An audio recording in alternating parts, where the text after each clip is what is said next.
There's really no way to overstate the power of grief.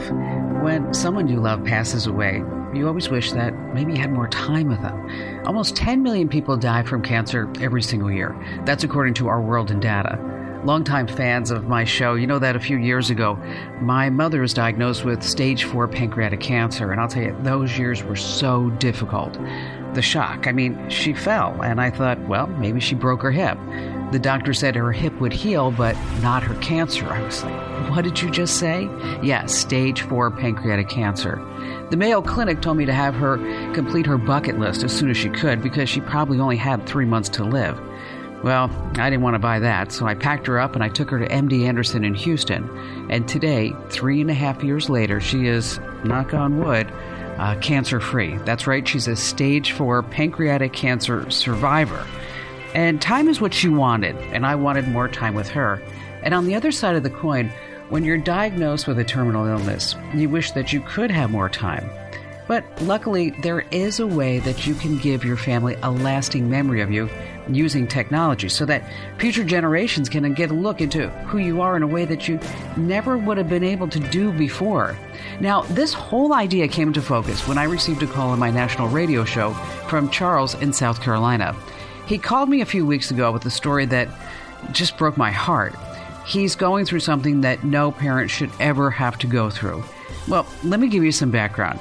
Charles is a happily married father with a young son. He's only almost 5 years old. It's such a great age. I remember when Ian was learning his ABCs. Boy, he was a car guy then. And so he'd say, A is for Audi, B is for BMW, C is for Chevy, and D is for Dodge. And when he couldn't come up with M, he'd say, instead of Mazda, it'd be muffler. It was really funny. And when your child is that young, I don't know about you, but I couldn't wait to watch him grow up. And as he got older, I really learned to love and appreciate his whole personality. It's because their whole lives are ahead of them. Well, unfortunately, Charles got some really grim news from his doctor. He's only 46 years old. He has prostate cancer, and his doctor says he only has about maybe 2 years to live. And he wants to leave a digital legacy for his son to remember him by. Now, he has a smartphone and a PC, but he really had no idea how to start the whole process. I think he was a little shell-shocked too. It's a really hard situation, obviously. How do you condense your personality, your life into just a few videos? How do you make sure that you're giving your child everything that they need to know and remember you by it? Then how do you figure out the whole technical side of it? Well, in this podcast, we're going to talk about how we worked with Charles to help him leave behind something lasting. This is important information because according to the American Cancer Society, 1 in 3 people will have cancer at some point in their lives. So this may affect you or someone who you know. And when sickness limits your lifespan, you need to act now before you're too sick to move or to speak. And today we're going to dive into this topic. I know it's hard, it's a tough one, but I'm going to give you the guide to leaving a digital legacy for your loved ones. You don't have to just leave behind some photos. I want you to record yourself so your loved ones remember who you truly were. There are so many resources you probably didn't even know about. For example, did you know that some companies will actually walk you through the process of leaving behind these meaningful videos? That's right, they can teach you how to immortalize your wisdom through film. We're going to speak to a professional who has helped about 200 people to do precisely this. And by the time this podcast is done, you'll have a rock-solid plan in case of catastrophe. You're going to learn how to take action instead of succumbing to despair, which is understandable. This is a very, very hard time. It's a heavy diagnosis. But you can bring light into the situation through the future of the people who you really care about. So stick around. We've got a lot of great tips to help you get this done.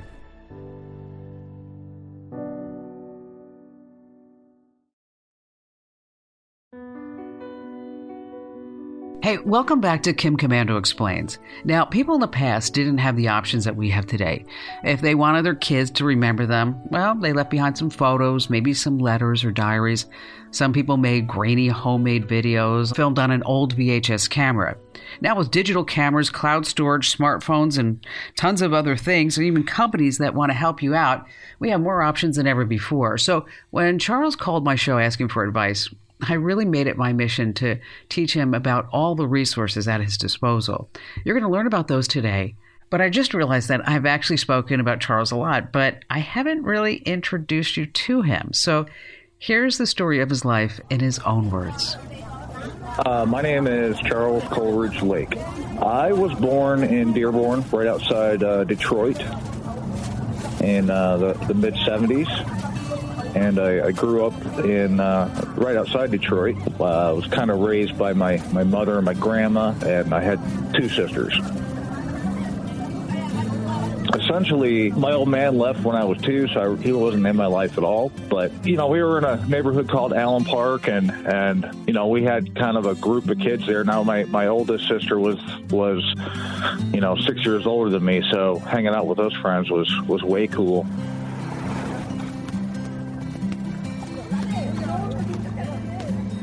Just kind of the standard 70s and 80s things that kids did. Play tennis and tag and just kind of normal stuff, I guess, for that time. I was actually kind of a drama nerd. I acted for high school plays. I was an employee at the Renaissance Festival up in Michigan. And, it was musicals and that type of thing. I mean, it's not that I was opposed to sports. It's just kind of the direction I went. After high school, because I went to high school on the other side of the state, but I moved back to the Detroit area, and I got into law enforcement, actually. I worked as an Inkster auxiliary police officer, had a lot of fun with that, and, I say fun, but I was a young guy who was having fun with it, I guess. But and that's what kind of led me to what my current career is in loss prevention, like retail loss prevention. Over 24 years. We just had to get to know Charles a little better. So I asked Mike James, my right-hand man, to give him a call. So when did you first think that there might be something wrong? My doctor actually called me, and I had to get, just like, I would hope everybody gets, like these 6-month screenings. I have to go in every 6 months, and I'm on some other medicines, and he wants to check me, keep me posted. But he called me and said my PSA, which is a measurement that they kind of use to detect my prostate cancer, was pretty high. So I either had a prostate infection or it could be something more serious, and that's when he directed me to the proctologist. Okay, and so what did the proctologist say? The proctologist checked, and I did not have a bladder infection. And at that point, I started my road to where you get a biopsy, and yes, you indeed do have cancer. Is what I found out. That was September of 2019. How did he tell you? Did he this was a phone call or? No. I kind of wish it was, but because I got real nervous, obviously. But no, when, my wife and I went into the office, and the way he laid it out was this is the proctologist. He was actually pretty cool about it. He was straightforward. He says, you're a Gleason score of 9 out of 10, which means it's a very aggressive cancer. He says, however, prostate cancer is one of the more treatable cancers. So, it was a shock, obviously, but then, he kind of brought us down a little bit easy when he said, it's pretty treatable. All right. So you're feeling better, and then do you then go to another specialist? At that point, he recommended I get what's called a radical prostatectomy, where they take the prostate out because it was so aggressive. I did a little research, and then my company actually has a program called, I think it's Grand Rounds, where you send out your medical information, or they get your medical information, and they have an expert just from another part of the country look at it. And he agreed that was the best route to go, was the prostatectomy. I had that done, and I had that done in December of 2019. And after it took me a few months to recover, and then I was supposed to start radiation in February of 2020. The prostatectomy in 2019 and in December, and I was supposed to start radiation in February. However, this whole COVID thing hit, and they pretty much shut down the hospitals. So I started my radiation actually in September, and I went through my radiation, and unfortunately, after the radiation, there was still some traces of cancer somewhere. So after I went and got a bone scan, that's when they found out that it was what they told me was it was basically terminal because it was in the bones. So let's go back for a second, or at least Sure. now look back for a second. We're supposed to start radiation in February. COVID happens. You didn't get radiation until September. Do you think that might have made a difference? I don't know. And the most frustrating part is there's just nothing I can do about it anyway. That is very frustrating, but I don't know. I would hope so, because when they tell you have a very aggressive cancer, you want to get things done immediately. But apparently that was not a priority in February. Sorry, I don't mean to sound bitter. Yeah, no, I get it. So September, then you get the diagnosis. How was your wife through all this? Rock solid. She's great, and we're both handling it surprisingly well. But I break down every once in a while, and she is just there for me to tell me we're going to work through this. So that's what we're doing. Yeah, I mean, when you were on the air with Kim, I was just struck by how kind of almost matter of fact this is. Do you think there's a portion of you that's kind of in denial? I don't believe so. I'm taking it one day at a time. However, if I bring myself to a point where I'm like, woe is me, and I'm walking around, I'm in like this dark place, that doesn't do anybody any good. So I'm just trying to stay positive, which is funny because I'm not like this super happy-go-lucky person. I'm not. But as far as this prognosis goes, I'm just trying to stay positive. In fact, the last scan I got, it had not progressed anymore, so that's good. It's still there, but it hasn't progressed, so that's good news. What do you have a lifestyle that, I don't know, did the doctors tell you? Do you have a lifestyle, or do your eating habits cause this, or what causes this? They're not sure. It's becoming more common now is what they tell me in younger men, because usually it's people for men. They usually don't even start screening until you're 50. But they're not really entirely sure. So they're taking all sides. They're looking at genetics and all that, because obviously I have a son, mm-hmm. and, we need to be aware. He needs to be aware in the future of what's going on. He doesn't know about any of this right now, but, hopefully in several years they'll know why. But mm-hmm. my father didn't live past 42, I believe. So we're not sure if he would have got it or not. Oh, I see.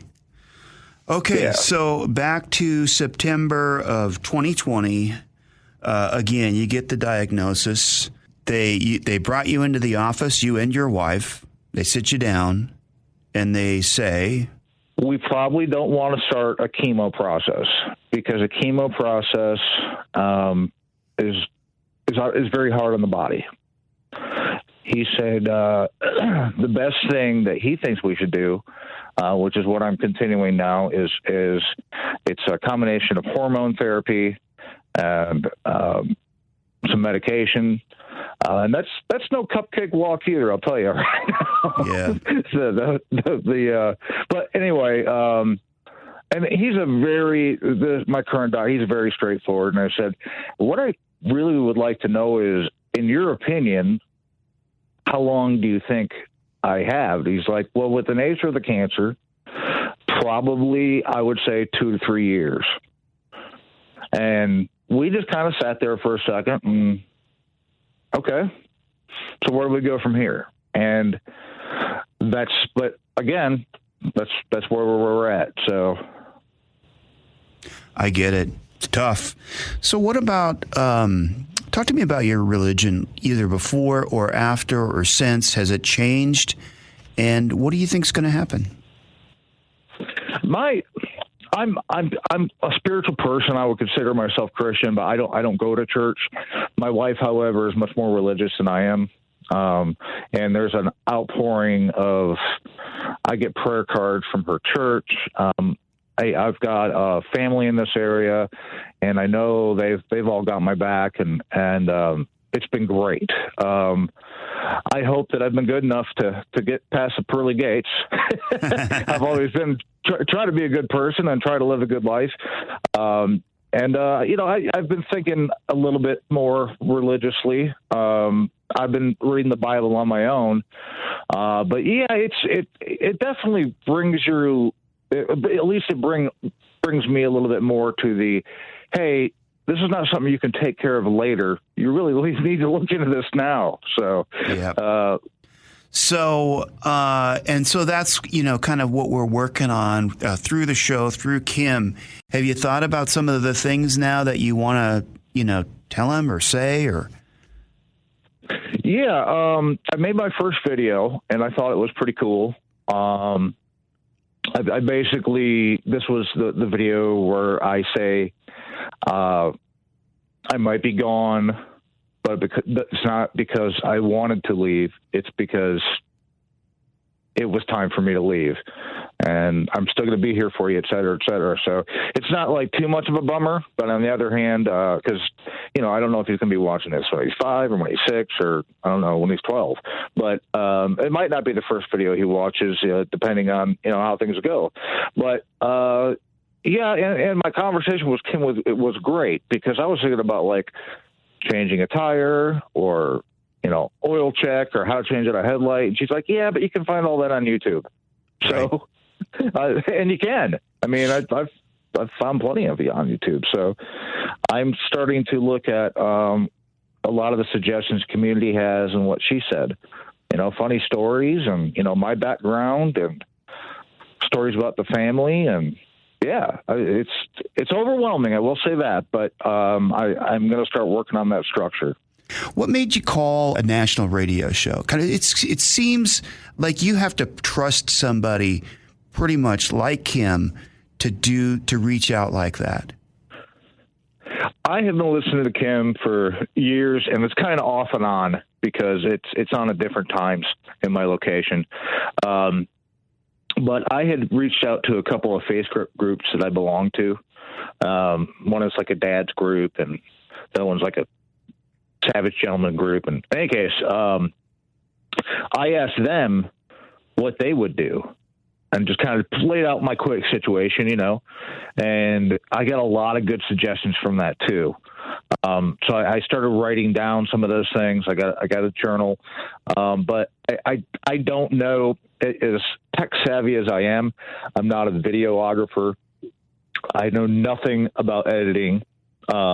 So I thought I would call Kim and get her suggestions. Well, we're really, really glad you did because it's made a difference. It's made a difference to our listeners for sure.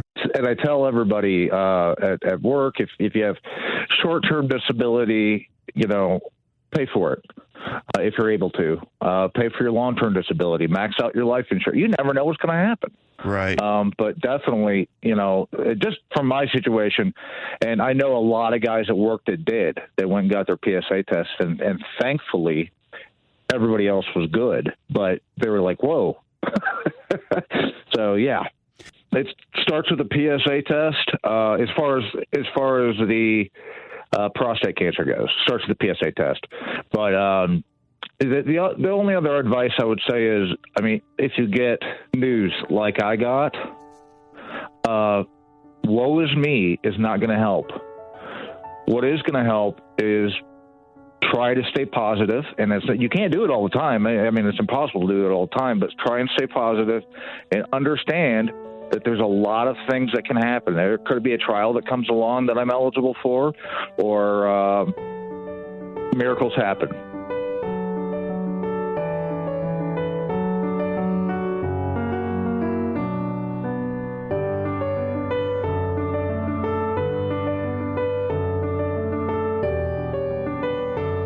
A sickness can destroy your hopes and dreams for the future. Like Charles, many of us try to look on the bright side and enjoy the time that we have left. It's actually had a huge impact on my life. Longtime listeners, you know this, but here's some background. I've had 4 family members die of cancer. When my mom was diagnosed, I'll tell you, I just dove into it head first. I mean, there were times when people would walk into my office in the studios and Mike or Kip or whoever, and I would just be crying at my desk. It was really, really hard on her, and it was hard on me. I am her primary caregiver. I still am today. She's lived with me for over 25 years. And I learned all I could about cancer, including the latest treatments and how to read a PET scan, a CT scan, the shock, the chemo on my mother, losing her hair, wanting to give up. Then after she had this 13-hour Whipple surgery, they left her with an ostomy bag. And she looked at me and she said, I don't know how I'm going to live with this. And fortunately, they were able to reverse that. Boy, she hated that bag. But all is well now. And I've said so many prayers. I took her to healing masses. And every morning, I say the Hail Mary, thanking for yet another day with my mom. And I want to share with you some of the warning signs of prostate cancer. This is the cancer that Charles has. It's notoriously hard to diagnose. It grows more slowly than other types of cancer, and one of the biggest risks is age. It's most common among men who are 65 years and older. Now, remember, Charles is 46. There are usually no symptoms in the early stages. You may only see signs once it's advanced, and over time, maybe you have trouble relieving yourself. If your stream is weak or painful, that's a red flag. If you need to use the restroom more often than usual, that could be a sign, especially if you get these urges at night. If there's blood in your urine or semen, you need to head to your doctor, like now. Some other signs are sudden weight loss, bone pain, erectile dysfunction. There may also be pain on your back, your hip, your lower pelvis. If any of this rings a bell, I encourage you to go see your doctor. Remember, it's always to be safe than sorry. Well, coming up, you're going to learn even more tips on how to navigate a cancer diagnosis. As I said earlier, there are a lot of tools you can choose from, and you're going to learn exactly what those are and what you can do. So stick around. We have some life-changing information coming your way that you definitely don't want to miss.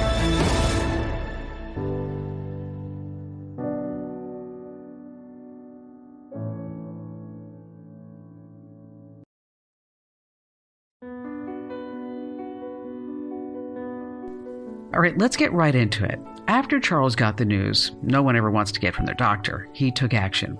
He looked at his phone and his computer only to realize that he really didn't know where to start, so he went looking for help. And I'm so fortunate, I'm so blessed that he thought of me. And here's his call into my show, in case you missed it. How about we get this hour started with Charles in Greenville, South Carolina. Hi there, Charles. Hi, Kim. Pleasure to talk to you. Well, thank you for your call. What's going on? Well, I'm give you a tiny bit of background. I'm 45, but I was diagnosed with prostate cancer when I was 43. We did everything we could, but they give me about 2 years left, is what they say. So, which I mean, I'm trying to stay positive. I'm trying to keep a sense of humor about it, but I've got a 4-year-old son, and I wanted to start making videos for him. I'm not sure I'm going to do how often I'm going to do it, but just kind of after I'm gone, I want him to go back and be able to say, like for his 16th birthday or, just general advice.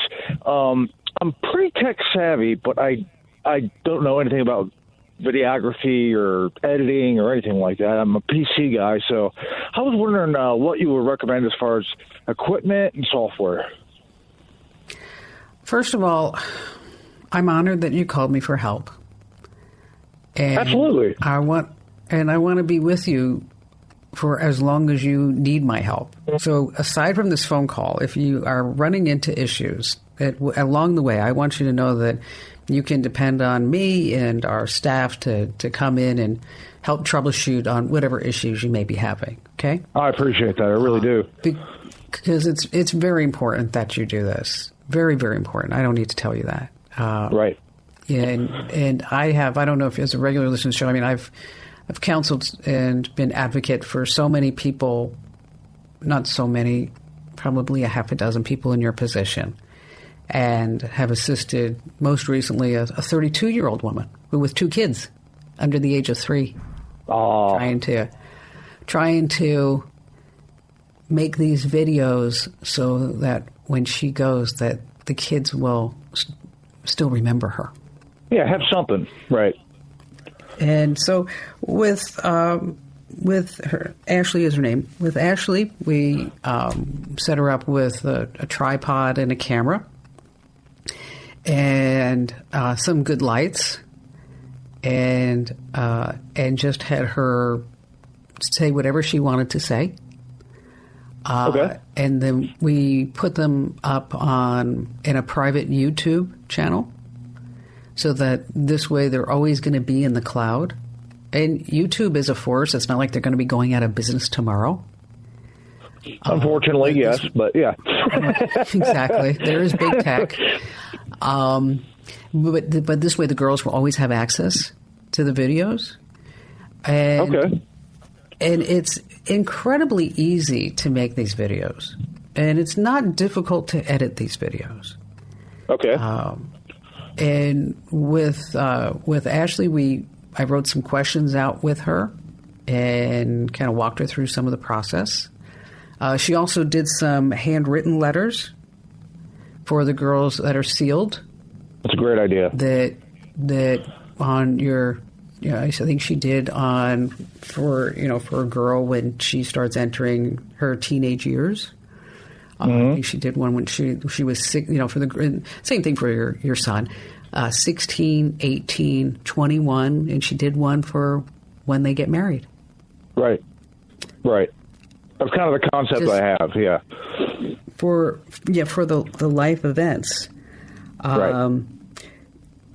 You probably can take decent video with your phone.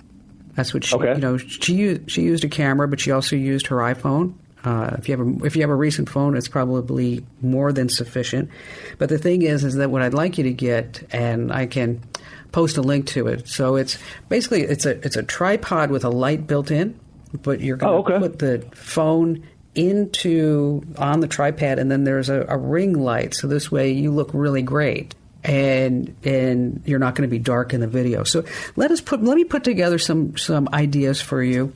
And again, I just want to let you know that we are here to help. And let's give Charles a free community membership, so in case he has any other questions down the line, that he can always contact us directly there. So my friend Ashley wrote some letters for her 2 young girls to read during different milestones of their lives. But if you're struggling to put pencil to paper, try to tell a story. After all, that's how we've all connected as humans for thousands of years. It was all done in the beginning with oral histories. Imagine just a bunch of cavemen and women sitting around the campfire sharing fun stories. Well, we've progressed long past that, but you can continue that idea in spirit. Sit down and ask yourself some questions about your life. For example, what's your favorite memory? Write about the sights, the smells, where you were, what exactly happened. I mean, for example, I'll never forget the first time that I held Ian in my arms right after he was born, and that feeling of just unconditional love.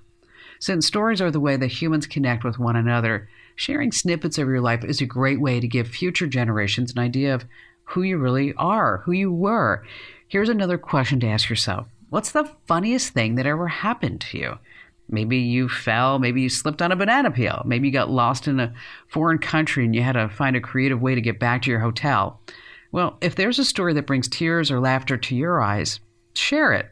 I mean, I remember when I was in my mid-20s working for Unisys, and I worked for someone who, well, I don't know how to say this gracefully. I don't think he was very bright. So it came time for my annual performance appraisal. And on my performance appraisal, he wrote that I consistently said his name in a highly offensive manner. Well, looking back, I probably did, because here's what would happen. We were working on some type of deal for some major computer system, And then I would say to him something like, well, what do you suggest we do, Dick? Yeah, his name was Dick. You should also stroll back down memory lane and share the story behind your greatest accomplishments. What are you most proud of? What about any surprising or exciting events in your life? When you really think about it, is there anything in particular that shaped you into the person you are today? What was that eureka moment, the critical time you felt yourself change? Maybe it happened a few times. Maybe you had this epiphany and you want to share your wisdom with your kids.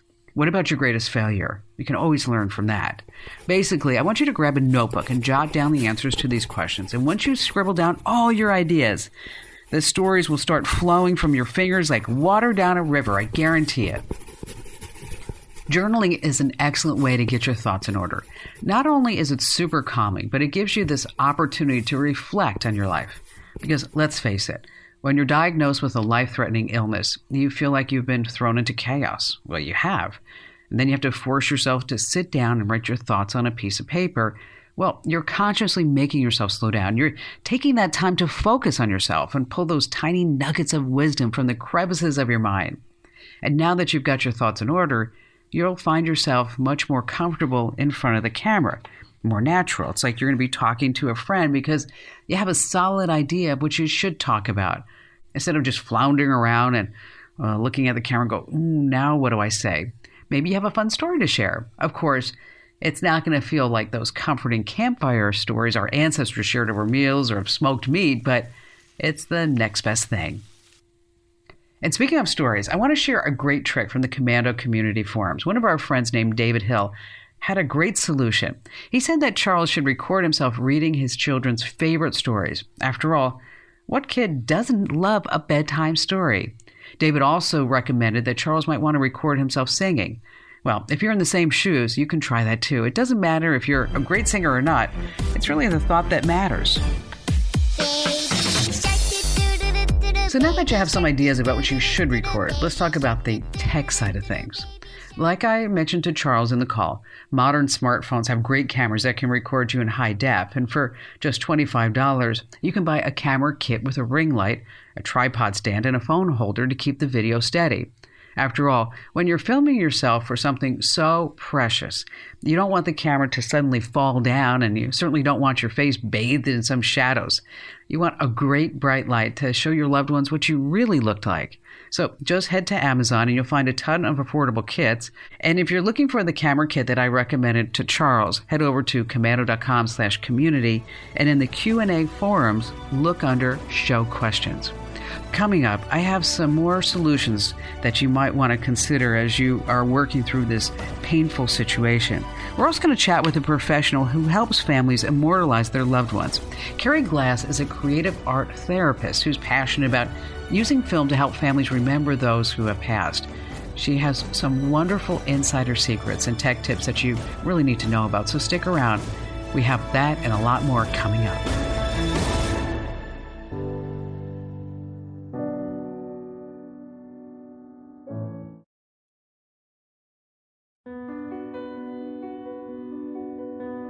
Hey, welcome back. Here on Kim Komando Explains, we're talking about crafting a digital legacy. We've met Charles, a father who searched for tech help through a difficult situation, and after the first call, he called again with some follow-up questions. Here, take a listen. Charles in Greenville, South Carolina. Hi, Charles.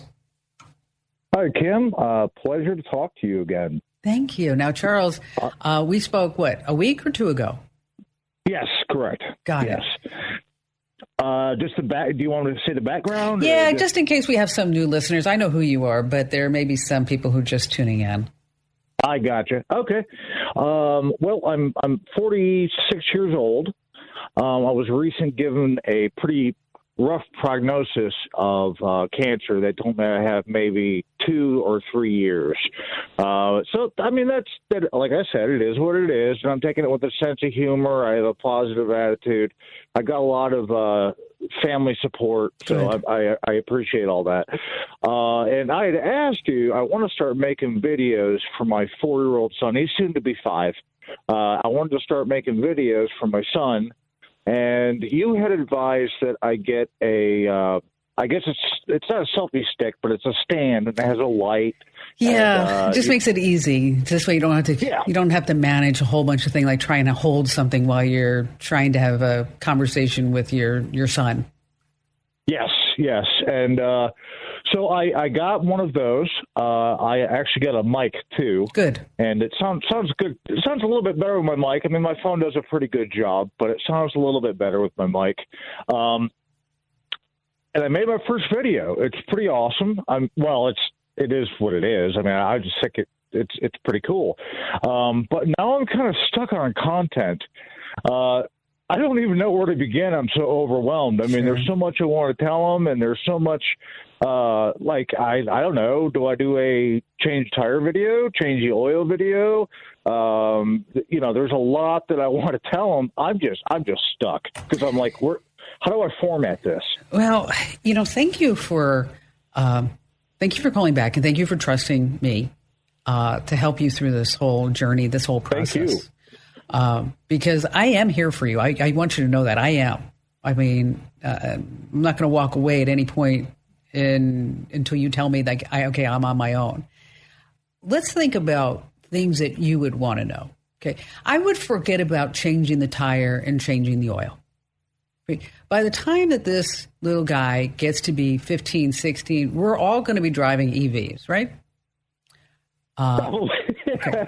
So, those life skills are kind of long gone. It gets back to Ian on his prom. My son Ian, he had to wear a tie, right?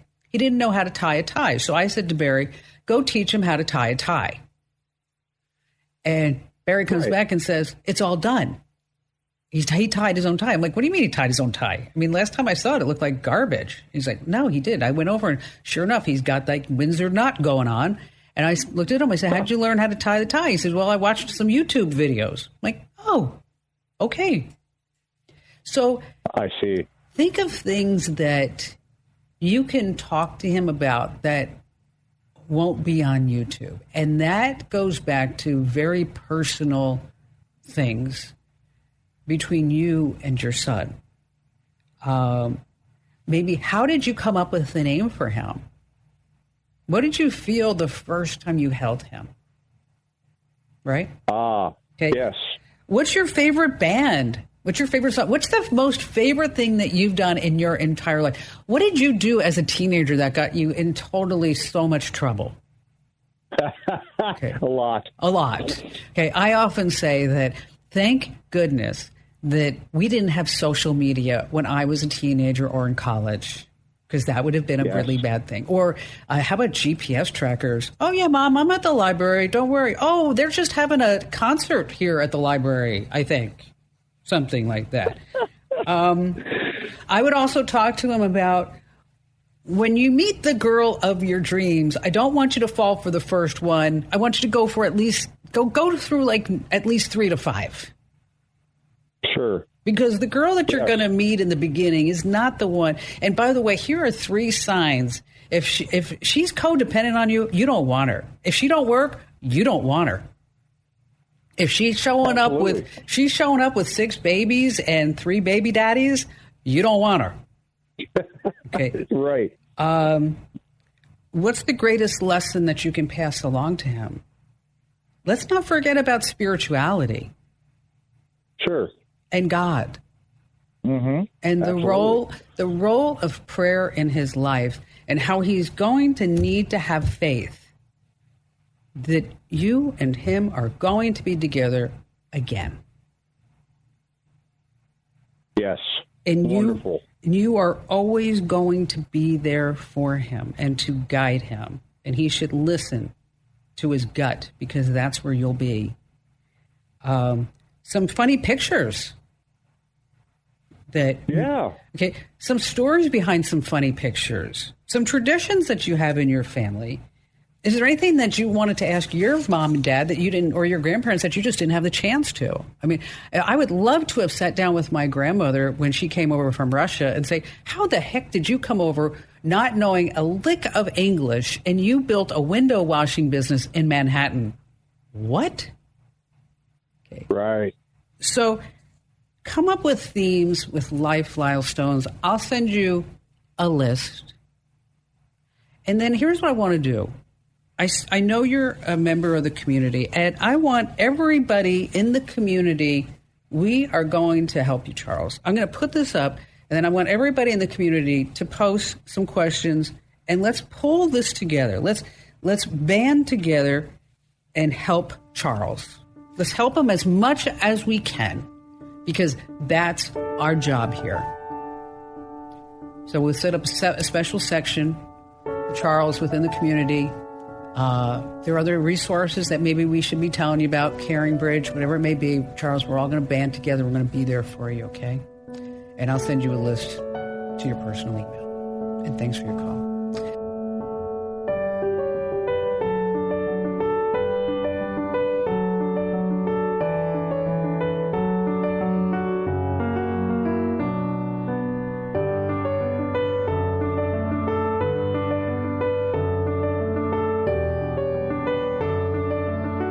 YouTube is a great free option for uploading your videos, but if you want to turn to someone else, I found about For Keeps. This app helps anyone create, store, and share messages from a deceased person's life. It has two features, really: digital photo albums and afterlife messages. This lets you create a message that gets delivered after your death. You can choose to send a written, audio, or video message. Then the company sends it on your behalf on the date that you choose. It's pretty amazing. So by now, you know some tricks. You know to grab a journal and write down your stories. As I mentioned to Charles, write down some of your favorite bands. You also might want to share the best books and movies. Basically, share some fun stories about your life. But don't forget to have some fun. I know it's hard to think about having fun when you're recording some videos that people are going to see after you pass on. But there are also some other resources I want to tell you about. There are some tech startups that make the transition a little easier for everyone. For example, there's an app called Voice of the Ages. You can find it on iOS, Android, and even the Kindle. It's perfect for anyone who can't physically write down their stories or anyone who doesn't want to buy a journal. Basically, you record your stories and your personal histories. You can also use the built-in voice recorder on your phone, too. Remember when I mentioned about recording yourself reading bedtime stories? Maybe your child's too old for that, but still do it. It could be a gift for your future grandchildren. Also, ask yourself, does your family have any special recipes? Instead of just writing it down, record yourself making it, like a cooking show. We did that with my mom when she was making turkey and the stuffing, and she was sick, and we didn't know if that was going to be our last Thanksgiving with her. So we still have the video, even though this past Thanksgiving, she did it all again. Let's move on and talk to Carrie Glass. She knows all about the little things. She created Memories Live. It's a company that uses film to share your stories before you go. The idea sprouted when a young woman in her community passed away from cancer. She left behind a husband and 2 children. Well, Carrie wanted to step up and help, and ever since, she's been assisting families navigate one of life's biggest hurdles. Our guest is Carrie Glass. She's the creator of Memories Live concept, and she graduated from Rutgers University with a Bachelor of Arts in Psychology and Fine Arts, focusing on photography and videography, and she then received her master's degree in art therapy from Pratt Institute. But mostly we're talking to Carrie today about Memories Live. And Carrie, this is a great concept. How did it come about? Back in 2010, I learned of a woman in a neighboring town who had passed away from lung cancer. She was 39. She had 2 kids under 5, as did I at that point. And it really struck me as a mom that these kids would never know the sound of their mom's voice, never know where they got their mannerisms from, never would know advice from her directly. And it just came to my mind, what if I could sit with someone who has a life-limiting illness and help them to create a gift, to create a legacy, to leave a part of themselves behind in the form of movie making. So how did the idea progress? Did you just try it one time, or did somebody you know then get a diagnosis, or you just put it out there at your church, or how did it go? I had a friend whose mother-in-law was diagnosed with liver cancer, and she volunteered to be my first client. And she was reluctant to do this, but she was convinced by her daughter-in-law to help me out, and to create this for her son, her daughter, and her grandchildren. So luckily, I filmed her, and she was a spitfire and amazing. And as reluctant as she was, you would not even know it during the filming. She really enjoyed every bit of it and loved reminiscing and talking about her past and sharing her life experiences, and it was really wonderful. So once I had that first movie, I went and had this first presentation to this hospital, cancer center within the hospital nearby, and they loved it, and they gave me one or two places, and I called those places, and they gave me more places to reach out to, and it just took off from there. And thankfully, because of grants and a fundraiser and generous donors, I'm almost 11 years later still able to do this for no cost. That is really, really something. And you're helping so many people. And I think that technology coming along, you said that the first was really reluctant to do it and then was really, really comfortable. I think people are more inclined to do this kind of thing now because it's kind of now been around for several years, and people, with social media and, kind of more opening up their life, I think people are more likely to do this now. Let's get to somebody that maybe has this diagnosis. Do you find that there are different kind of reactions to it, or you do a lot of people, I don't know, are they in denial? I think I would be. The people that I film, honestly, Mike, are the people that are not in denial. Those are the people who've come to terms with their diagnosis, have come to terms with their mortality, and feel a deep need to leave a piece of themselves behind to create this gift for their families. These are the people that are in that mindset of not only am I going to do my best and try to beat this, but they're also in the reality of in the event that I don't beat this, I need to create something for my family, and I want to be able to do this. And that 100% of my clients have that mentality. Can you talk in general about what you want them to leave behind? So what are the questions, or what kind of stories, or what do you encourage them to talk about? Mostly people want to share their life experiences, their story, their personal history, their family history, and what made them, what made them who they are today, what molded them into the person that they are. They also want to give advice to their children and or grandchildren about as they walk through life and different experiences. They also want to share their hopes and dreams for their children and grandchildren. And they also want to share little fun bits and pieces of them, like favorite food, favorite movie, favorite vacation, favorite television show, favorite season, favorite color. So all these things, all these stories and topics and conversations help to create and build on and share who you are, and it helps them to leave their legacy in that way. How long are these videos on average? 45 minutes. Okay. That's a lot of information packed into 45 minutes. It flies by. Yeah, and what I do is every question I ask or topic that we go through, I create a text. So topic number 1 or question number 1 is tell me about your grandparents. Maybe question number 10 is tell me your pot roast recipe. Whatever it is, it's broken up into these segments. So it becomes easy for them to navigate, and it's not just 45 minutes of mom or dad talking unedited. So it becomes an easier way to watch it. Like, let's say a kid, really wants to hear that story of his dad's first date. Whatever story that was funny and that made him laugh, he can pop in the USB drive or open up his computer and scroll to that chapter, and there it is. So It becomes an easy way to watch it. All right, Carrie, it's been an absolute honor to have you here. And can you tell us how people would get a hold of you if they're interested in Memories Live? Absolutely. So my website is memorieslive.org. Awesome. Thanks for joining us. Thank you for having me. Carrie, thank you so much for coming on this podcast. And before I let all of you go, I want to leave you with just some last pieces of advice. If you or anyone you know has been diagnosed with prostate cancer, there are just a ton of resources at your disposal. You are not alone. Head over to the Prostate Cancer Foundation for a ton of free books and guides that can help you through this very difficult time. Just type pfc.org into your web browser. That's pfc.org.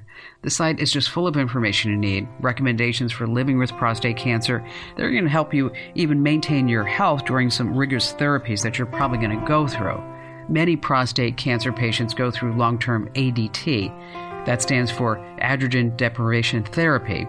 You're going to learn how to stay healthy and strong no matter what treatments you go through. And it's not just prostate cancer. When my mother was diagnosed with pancreatic cancer, I went over to the Pancreatic Cancer Foundation where I found all these pan-can diet recipes, talking about food that wouldn't put stress on the already strained pancreas that was full of cancer. I think videos are a fabulous idea, but I would also recommend writing letters for special days in your family's life. Charles could write a letter for his son to open the day he leaves for his first day of work, a letter on the day of his wedding, or when he goes off to college. It could be something special that your loved ones get to experience later in life. It's kind of like you're there with them in a way. It also helps if you have a hard time expressing emotional ideas in a video, or if you're afraid you might cry on screen. You've heard me speak of my friend Ashley, who had bile duct cancer. I want you to listen to this video that her husband posted on his Instagram account. It's dark. He's in the girls' room. And he's trying to soothe them to get them to sleep. Mama will always be in your heart. Mama will always be in your heart. Together, Mama was burning so much. Together, Mama is gonna come out in your heart.